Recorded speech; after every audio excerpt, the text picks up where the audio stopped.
Aujourd'hui, dans Suivez le guide, bien vu. On grimpe.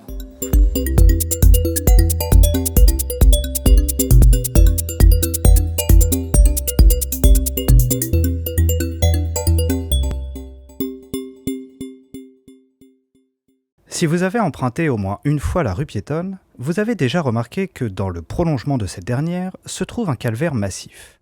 Son histoire est très récente, mais le site qui l'abrite est quant à lui très ancien. Alors rendez-vous tout là-haut.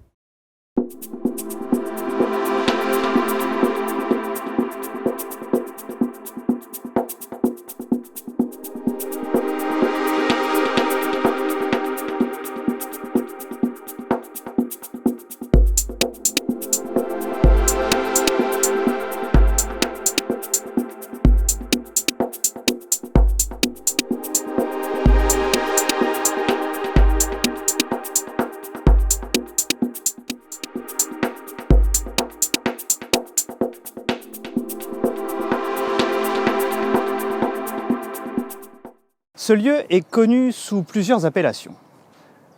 La côte Sainte-Croix, la côte Carpentier, la Chênée et la côte du Calvaire. Mais pourquoi tous ces noms ? Eh bien, en ce qui concerne la côte Sainte-Croix, cela remonte au temps de la paroisse Sainte-Croix. En gros, un petit hameau indépendant mais rattaché en partie à l'abbaye de Montivilliers. D'ailleurs, la paroisse Sainte-Croix possède sa propre église, possiblement implantée dès le Xe siècle ou le début du XIe, ainsi que son cimetière et quelques rues situées dans le bourgage de Montivilliers.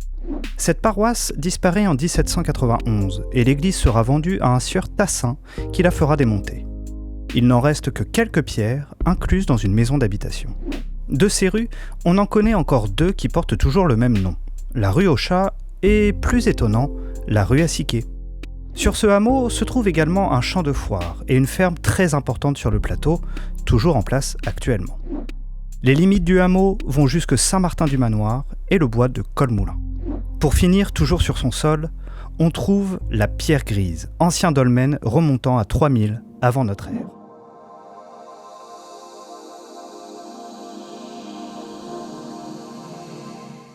Vous vous souvenez de la ferme importante située sur le plateau ? Dès le milieu du XIXe siècle, cette ferme devient la propriété de la famille Carpentier. Ces terres reprennent sensiblement celles de l'ancienne paroisse Sainte-Croix. Le bois, visible depuis le centre-ville, est donc rattaché à la ferme Carpentier, et il n'en fallait pas moins pour que les Montivillons le nomment le bois Carpentier, puis la côte Carpentier. Bon, c'est vrai, on peut aussi lire sur une des cartes que derrière les arbres se trouve le camp à Denis. Mais bon... Nous avons donc l'explication pour la côte Sainte-Croix et la côte Carpentier. Mais la Chênée, pourquoi ? Le temps évoluant, l'abbaye étend son emprise sur la paroisse Sainte-Croix.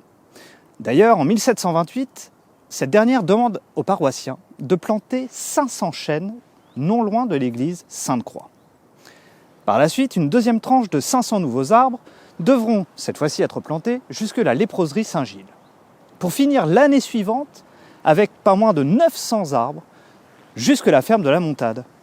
C'est pour cette raison que dans certains textes, il est mentionné la Chênée. Cette plantation d'arbres toujours entretenue sera d'un grand secours durant la Seconde Guerre mondiale. L'hiver 1941 est particulièrement rude, et en ces temps de privation, le bois de chauffage manque. L'erreur ne sera pas reconduite et en 1942, la mairie décide d'abattre une partie des arbres du coteau. Ils seront donc redistribués sous la forme de bois de chauffage à la population. C'est d'ailleurs pour cette raison que si l'on regarde des photographies aériennes de 1945, une partie du coteau a purement et simplement disparu. La présence de ce calvaire est la conséquence directe de la guerre. En effet, bien que touchée, Montivilliers aurait pu être largement plus détruite si l'on compare avec Le Havre ou Fontaine-la-Mallée. Mais le sort en est tout autre, et notre cité est préservée malgré la présence d'un train de munitions resté caché dans le tunnel plusieurs mois en 1943, et les allées et venues de trains d'essence jusqu'en 1944.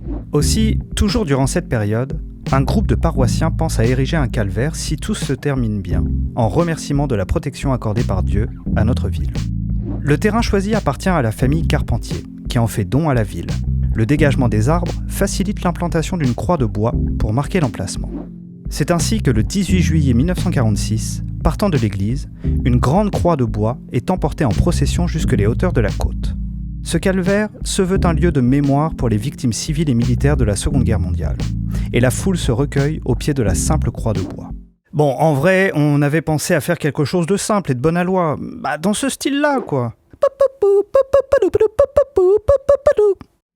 Mais au final, ce sera l'œuvre du sculpteur Adam qui sera retenue.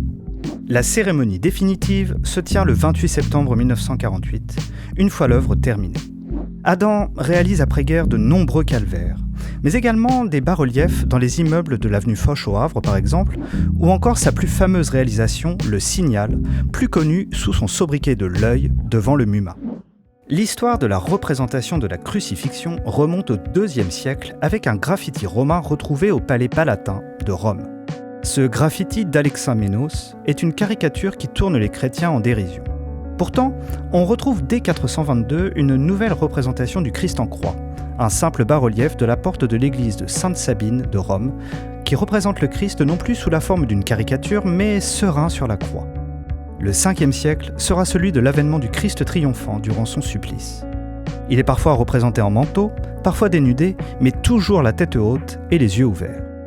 Dès le Xe siècle, on représente le Christ résigné, moins vaillant pour ensuite, dès le XIe, lui donner les traits d'un homme accablé, les côtes saillantes et exposant ses plaies. D'ailleurs, durant la contre-réforme du XVIe siècle, le pathos est encore accentué pour que la dévotion des fidèles soit encore plus forte. Dans le cas de notre calvaire, c'est donc une représentation pleine de douleur pour susciter l'empathie des pèlerins qui est retenue. D'ailleurs, ce site n'est pas choisi par hasard. Pour preuve, cette gravure attribuée à Benjamin Blanchet, qui représente ni plus ni moins que le panorama qui est situé derrière moi, mais également ces 2 cartes postales sont la preuve formelle qu'aussi bien les artistes que les photographes se sont toujours intéressés à ce panorama. Devenu un lieu de promenade plus qu'un lieu de pèlerinage de nos jours, ce site permet un regard particulier sur notre ville. Lors d'une randonnée, seul ou en famille, n'hésitez pas à marquer une pause jusqu'ici. Effectivement, la côte Sainte-Croix se mérite, mais une fois en haut, le panorama en vaut largement la chandelle. Alors bon courage pour l'ascension, et en attendant, n'oubliez pas le guide.